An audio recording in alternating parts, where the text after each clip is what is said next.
দেখো বন্ধুরা, এটা হচ্ছে মাঠ। এত বৃষ্টির ফলে পুরো মাঠের জমিতে জল জমে গেছে। এখন দেখেন চাষিরা এখন জমির উপর দিয়ে জাল পাচ্ছে, পুরো সমুদ্র মনে হচ্ছে। দেখেন চাষিরা সব পাট ছাড়িয়ে পাকা রেখে দিয়েছে।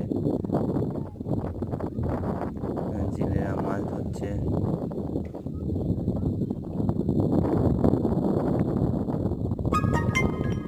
নৌকোয় বসে আছি আমি, নৌকোতে ভিডিওটা করলাম।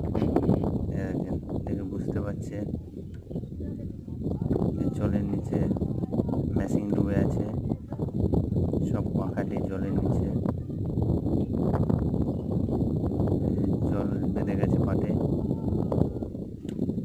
ওই দিকটা ড্যাঙা, ওই দিকটা জল ওঠেনি।